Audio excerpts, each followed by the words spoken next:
Ya, selamat pagi semuanya. Bagaimana kabar rekan-rekan sekalian? Pak Zul, bagaimana kabarnya? Baik ya. Oke ya. Jadi di sini saya akan bikinkan satu penjelasan tentang akuntansi perusahaan manufaktur kepada khususnya para mahasiswa dan siapa saja yang belajar dan ingin tahu tentang akuntansi perusahaan manufaktur. Ya. Oke, supaya untuk menyingkat waktu, langsung aja saya mulai. Ya. Nah, jadi di sini ya. Jadi akuntansi atau perusahaan dagang dan perusahaan manufaktur itu beda. Ya. Jadi kalau secara accounting ya, beda perusahaan dagang dan perusahaan manufaktur itu ada pada persediaan. Jadi adik-adik kan udah tahu ya, di dalam akuntansi itu ada rekening persediaan. Ya, kalau dalam perusahaan dagang itu ada rekening persediaan barang dagangan. Nah, itu kalau di perusahaan jasa tidak ada rekening persediaan barang dagang, karena di perusahaan jasa memang tidak ada barang yang diperdagangkan. Ya. Nah, kalau di perusahaan manufaktur itu ada 3 jenis. Jadi kalau perusahaan jasa tidak ada, perusahaan dagang ada 1, yaitu barang jadi, yaitu barang dagangan. Nah, kalau perusahaan manufaktur itu ada 3 jenis.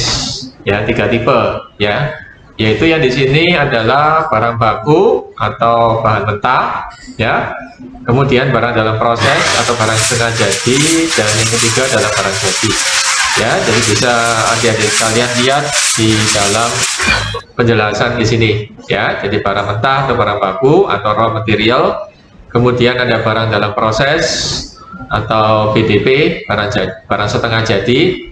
Ya, apa itu barang setengah jadi? Barang setengah jadi adalah ketika dilakukan proses pengecekan, maka barang tersebut tidak dalam bentuk barang mentah, tapi juga belum dalam bentuk barang jadi. Jadi masih dalam proses ya. Oke. Nah, kemudian ada yang ketiga yaitu barang jadi yang sudah selesai ya. Nah, sebagai contoh kita produksi kursi misalnya ya.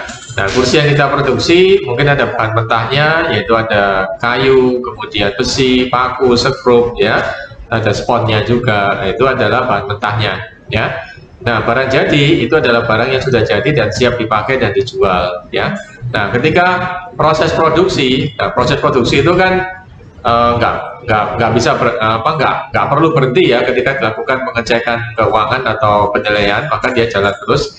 Nah, ketika dilakukan pengecekan atau ketika dilakukan penilaian persediaan, maka barang-barang yang ada dalam pabrik itu berapa nilainya, itu yang namanya BDP atau barang dalam proses ya. Ya, memang secara perhitungan mungkin agak sedikit lebih ribet ya dibandingkan yang menghitung barang mentah dan barang baku ya, barang mentah dan barang jadi maksudnya. Oke, semoga adik-adik mengerti tentang hal ini ya. Jadi tentang jenis-jenis persediaan pada perusahaan manufaktur ya. Nah, kemudian seperti biasa, jika ada pertanyaan bisa ditulis di kolom komentar ya. Nah, kemudian bagaimana dengan komponen biayanya ya. Nah, dalam perusahaan manufaktur itu ada 3 komponen biaya ya. Yang pertama adalah biaya bahan baku, yang kedua adalah biaya proses ya. Nah, biaya proses ini apa? Yaitu tenaga kerja langsung ya, dan yang ketiga adalah BOP ya, gitu.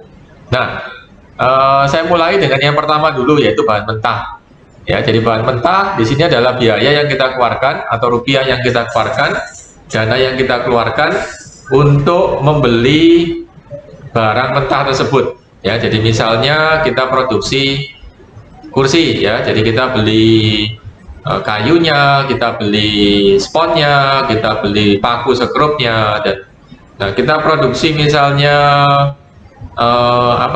misalnya buku ya, kita produksi buku ya, kita ada bahan mentahnya ya, kertas, tinta dan sebagainya ya.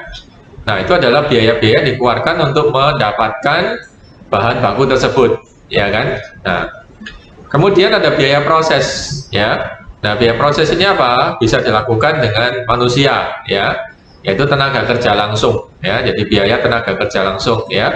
Nah, ingat di sini adik-adik ya yang belajar akuntansi, jadi ada kata langsung ya, jadi bukan hanya biaya tenaga kerja aja ya, tenaga kerja manusia aja, tapi ada biaya tenaga kerja langsung ya.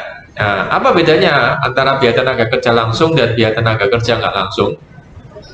Nah, biaya tenaga kerja langsung atau tenaga kerja langsung adalah orang-orang ya yang langsung berhubungan dengan objek produksi tersebut. Jadi misalnya tukangnya atau yang ya dia punya tangannya itu langsung berhubungan dengan objek itu. Jadi bisa dilihat secara kasat mata di sini ya. Jadi siapa-siapa yang langsung mengerjakan pembuatan kursi tersebut, siapa-siapa yang langsung mengerjakan pembuatan meja tersebut, ya.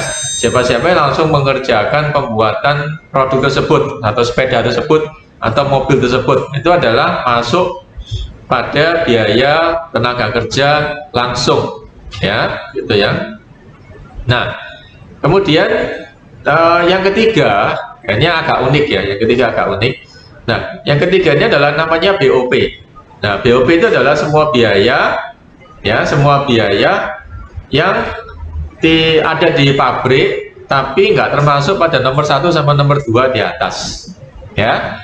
Jadi kalau kita ada biaya bahan baku, kita ada biaya tenaga kerja langsung. Nah, di luar itu tidak, accounting tidak memerinci secara detail ya, tapi yang jelas di luar itu ada yang namanya BOP, asal terjadi di ruang pabrik ya, asal terjadi di ruang pabrik ya, gitu. Nah, normalnya apa sih kalau BOP itu? Normalnya adalah biaya kebersihan, biaya keamanan, kemudian biaya rekening ya. Jadi rupiah yang kita keluarkan untuk kebersihan pabrik ya. Nah, seperti kita tahu kalau produksi gimana mau bisa produksi dengan baik kalau pabriknya itu kotor terus gitu ya. Jadi perlu ada pembersihan. Nah, itu supaya bagian bersih-bersih ya, yang penting di pabrik itu adalah BOP. Kemudian keamanan juga ya. Nah, gimana mau kerja dengan baik, mau kerja dengan nyaman, mau kerja dengan perasaan tenang, kalau misalnya nggak aman gitu ya, banyak gangguan dan sebagainya, maka perlu kita keamanan ya.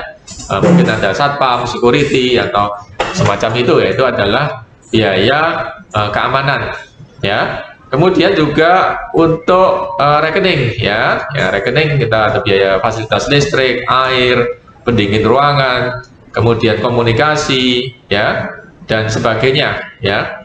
Kemudian juga perawatan mesin-mesin ya. Nah, ini ya, mesin-mesin perlu dirawat, perlu dibuat sedemikian rupa sehingga bisa berjalan dengan baik ya. Kemudian juga ada di sini tenaga manusia, tapi tenaga manusia yang nggak langsung ke objek tersebut ya, termasuk keamanan tadi, bisa ya, kebersihan, juga mungkin ada desainer atau teknisi atau konsultan ya, dimana dia bekerja dalam ruang pabrik tersebut. Nah, itu yang nggak bisa dimasukkan pada nomor 1 dan 2, maka masuk pada BOP atau biaya overhead pabrik atau factory overhead cost ya. Oke ya. Nah, silakan jika ada pertanyaan, jangan sungkan-sungkan atau ragu, tulis di kolom komentar ya. Jadi semoga penjelasan saya ini bisa memberikan pencerahan bagi adik-adik atau siapapun yang melakukan khususnya yang melakukan perhitungan masalah biaya dan keuangan pada perusahaan manufaktur ya. Tuh. Oke. Nah, setelah itu contoh-contoh perusahaan manufaktur itu apa aja sih? Nah, perusahaan manufaktur itu ya, restoran kita bisa katakan perusahaan manufaktur, karena manufaktur itu artinya adalah mengubah beberapa bahan. Nah, di sini bahan bakunya, di sini bahan baku yang kita kelihatan ya, produk yang kelihatan ya, tangible, itu menjadi suatu bentuk yang berbeda. Nah, jadi kalau adik-adik sekalian atau rekan-rekan itu merasa melakukan perubahan ya, barang-barang jadi, komponen-komponen yang berbeda-beda sehingga menjadi suatu produk baru yang berbeda dari aslinya, maka teman-teman itu melakukan kegiatan manufacturing ya, gitu ya. Nah, contoh yang paling sederhana sehari-hari adalah restoran, depot, rumah makan, warung dan sebagainya, itu masuk manufaktur ya, karena di situ terjadi perubahan komponen-komponen makanan, ada sayuran, ada buah-buahan, ada bumbu-bumbu masak, ada nasi, kentang dan sebagainya, segala macam ya, diolah sedemikian rupa sehingga berubah menjadi misalnya makanan yang siap disajikan, ya, yang bisa gado-gado, bisa rawon, bisa soto dan sebagainya. Itu adalah proses manufaktur, ya, gitu. Nah, termasuk juga produksi, ya, misalnya produksi apa, mebel, ya, furniture, ya, kemudian meja kayu, ya, barang elektronik, ya, kemudian juga di sini ada, ya, kilang minyak, peternakan, ya. Nah, pertanian, yaitu menurut saya itu adalah mobil, motor, itu yang paling jelas, ya, adalah contoh perusahaan manufaktur, ya, gitu. Oke, ya. Jadi kalau rekan-rekan pada bidang tersebut, maka gunakan perhitungan atau akuntansi perusahaan manufaktur, ya, gitu. Kemudian tempat-tempat apa yang biasa ada pada perusahaan manufaktur, ya.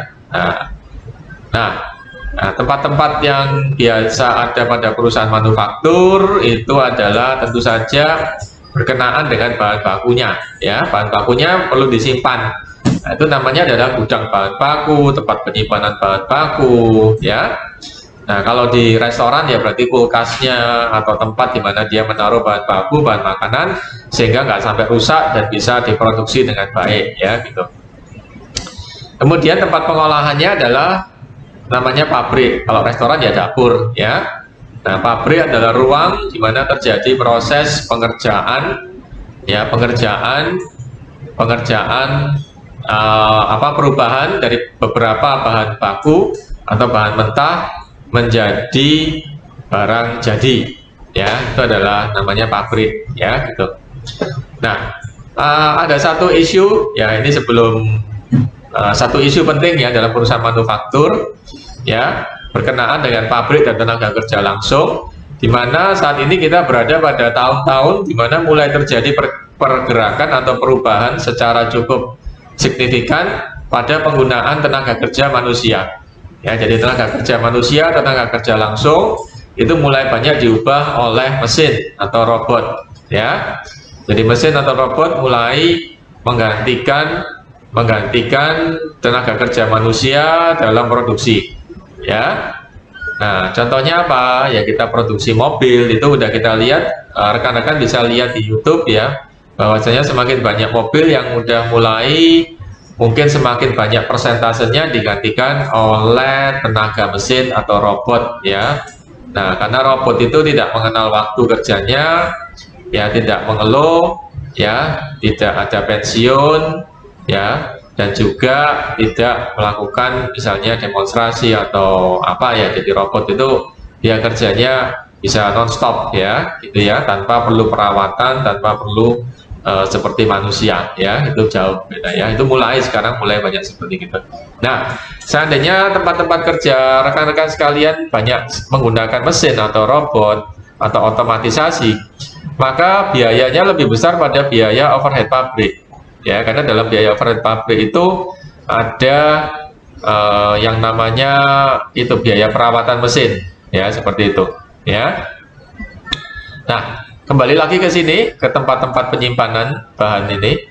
Jadi ada gudang bahan baku atau tempat bahan baku, ada pabrik atau tempat produksi, dan ada barang jadi, ya. Nah, ini gudang barang jadi.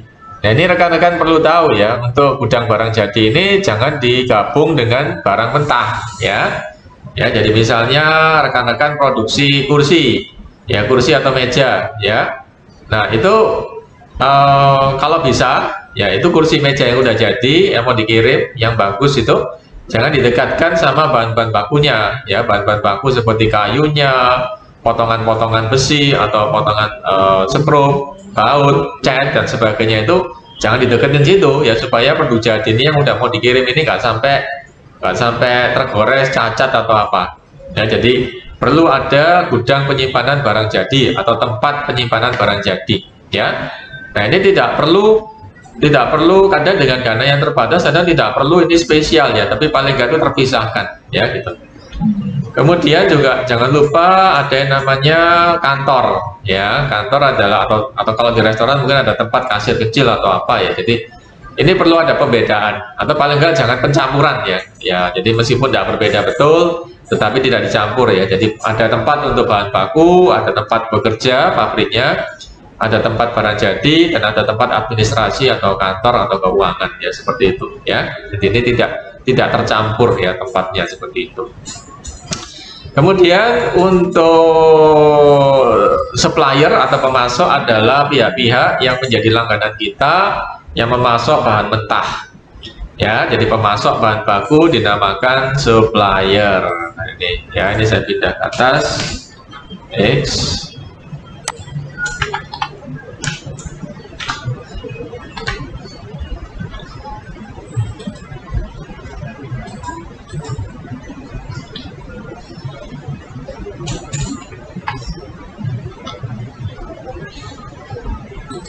Ya, oke ya, gini aja ya, pemasok bahan baku namakan supplier atau pemasok ya. Nah ini ya, dinamakan ini ya kita. Kemudian bagaimana ketika konsumen tersebut, oh ya, ada satu tempat lagi yaitu yang mungkin tidak perlu disediakan oleh bisa jadi disediakan oleh produsen bahan baku, bisa jadi enggak, yaitu tempat pemasarkan. Nah, di tempat pemasaran kalau untuk mobil bisa di showroomnya, bisa di display, bisa di pameran exhibition. Tapi yang sekarang ini berkembang karena teknologi online dan digitalisasi adalah pemasaran atau toko-toko online ya, atau mungkin grup-grup sosial media yang dijadikan tempat untuk memasarkan suatu produk ya. Oke, saya rasa sampai di sini aja penjelasan saya. Setelah ini saya akan berikan beberapa pertanyaan bagi para mahasiswa untuk dijawab ya. Oke, nah di sini saya akan tampilkan beberapa contoh ilustrasi perusahaan manufaktur dalam gambar ya. Nah, di sini kelihatan di sini bahwasanya ini adalah satu perusahaan manufaktur di mana terjadi pengolahannya langsung pada mesin ini, saudara-saudara.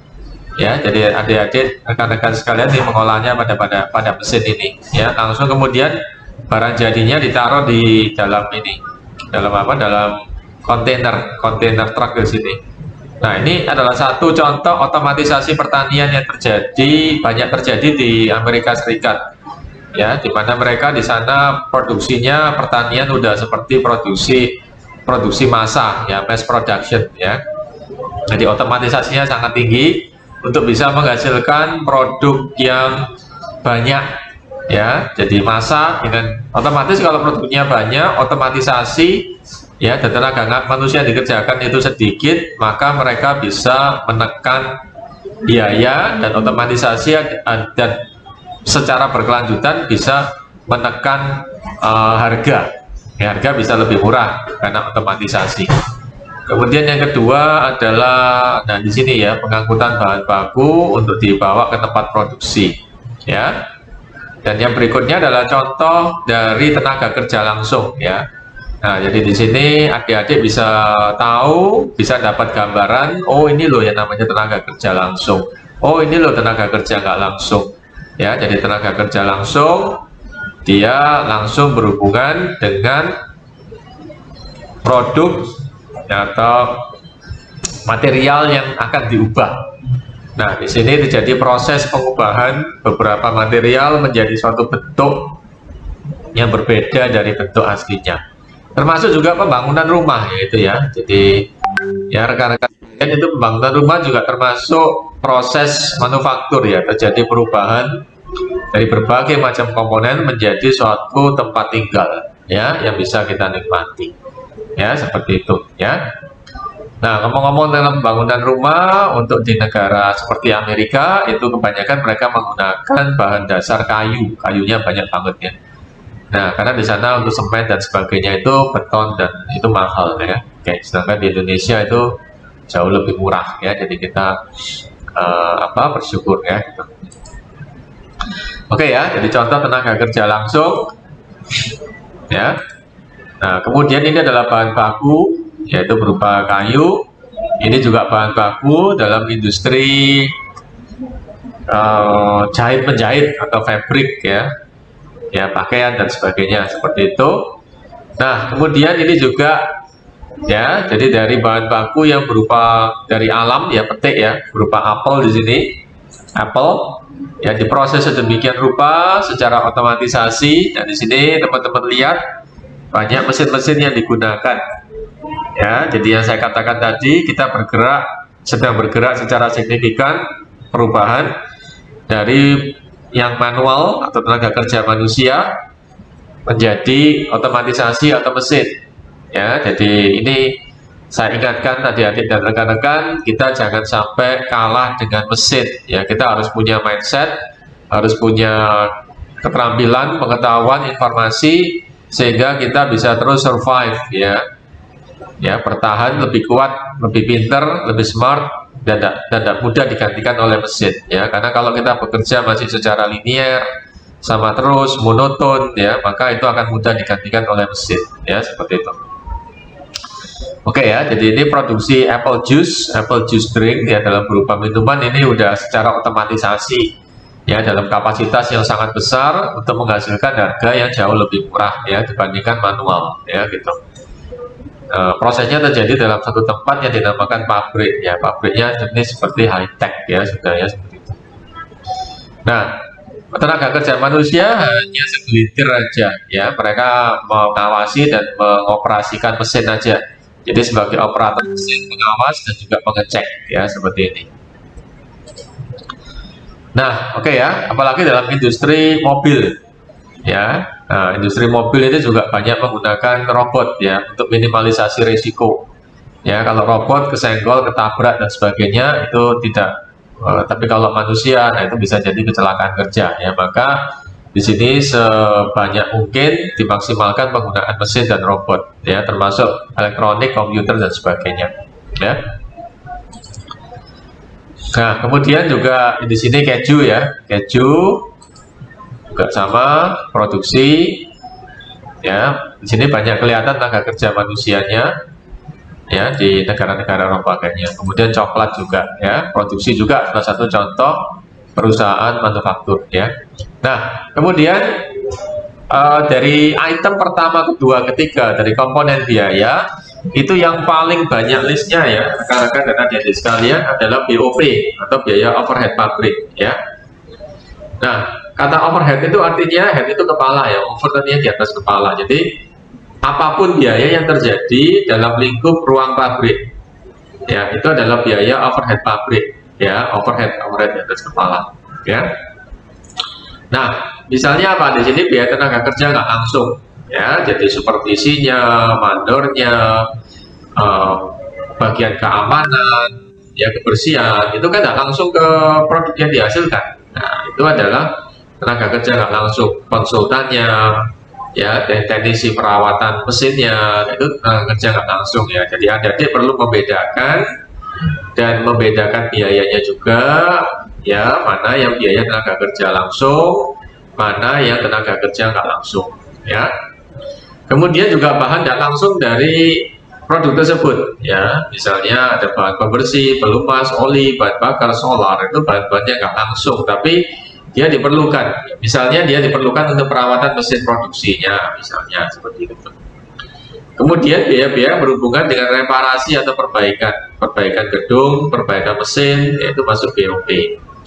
Termasuk biaya asuransi peralatan pabrik, PBB, pajak yang berhubungan dengan pabrik, itu masuk BOP. Listrik, gas, komunikasi, air yang ada di pabrik tersebut. Biaya depresiasi mesin, biaya depresiasi atau biaya penyusutan, ya, dan juga BPH ya, tenaga kerja. Tapi ini budget ini kita bicarakan terakhir aja ya. Oke ya, jadi itulah contoh-contoh dari BOP ya. Nah, sekali lagi saya perlu ingatkan kalau item dari BOP ini listnya itu jauh lebih panjang ya daripada item untuk biaya tenaga kerja langsung dan biaya bahan baku ya, biasanya demikian. Apalagi kita bergerak pada otomatisasi ya, maka itu akan jauh lebih banyak dan juga mungkin memakan rupiah yang jauh lebih besar ya gitu. Kemudian bagaimana beda HPP atau harga pokok penjualan perusahaan manufaktur dan perusahaan dagang, ya. Nah, ya, jadi kalau HPP perusahaan dagang itu lebih simpel, kalau HPP perusahaan manufaktur lebih kompleks. Karena apa? Karena dalam perusahaan manufaktur ada kita kenal namanya harga pokok produksi. Harga pokok produksi. Ya. Nah, jadi harga pokok produksi ini berhubungan sama ini, ada persediaan awal barang jadi tambah harga pokok produksi, ya, dikurangi persediaan akhir barang jadi menjadi harga pokok penjualan. Ya, jadi ada harga pokok produksi. Itu yang membedakan antara HPP-nya perusahaan dagang dan HPP-nya perusahaan manufaktur. Nah, Pak, tanya, harga pokok produksi dalamnya ada apa aja? Dalamnya ada biaya tenaga kerja langsung, biaya bahan baku, dan BOP. Ya, itu nanti kita bongkar di dalam slide berikutnya, ya gitu. Kemudian setelah itu, nah ini ya. Nah, ini kalau beda ada perusahaan dagang dan manufaktur. Jadi dalam perusahaan manufaktur itu ada ini, ada yang ini, tengah ini. Ini ada bahan baku, ada tenaga kerja langsung, ada BOP. Nah, ketiga komponen ini mereka bekerja. Nah, kalau seandainya kita anggap mereka ini makhluk ya, jadi ketiga komponen ini mereka akan bekerja. Nah, kalau kita lihat dari keuangan ya, biaya yang kita keluarkan, nah ini akan bekerja. Jadi bahan ini nggak mungkin langsung berubah sendiri ya dalam bentuk kursi ya, atau meja atau lampu atau elektronik yang bisa kita pakai nggak, tapi ada proses perubahannya yang dilakukan oleh tenaga manusia, mesin atau BOP. Ya, itu namanya di sini namanya tempat di sini atau biayanya di sini namanya barang dalam proses atau BDP atau barang setengah jadi. Ya, nah dari sini kita juga bisa lihat ada 3 jenis persediaan kan, persediaan bahan mentah, persediaan barang dalam proses, dan persediaan barang jadi. Ya, seperti itu.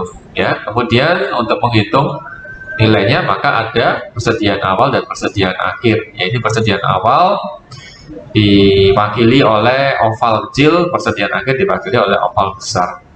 Nah ini ya, ini jadi persediaan awal bahan yang digunakan, persediaan akhir bahan yang digunakan, persediaan awal barang dalam proses, persediaan akhir barang dalam proses, persediaan awal produk selesai, persediaan akhir produk selesai. Ya, seperti itu. Ya. Kemudian, nah ini ya ada yang tanya, Pak, harga pokok produksi itu isinya apa aja?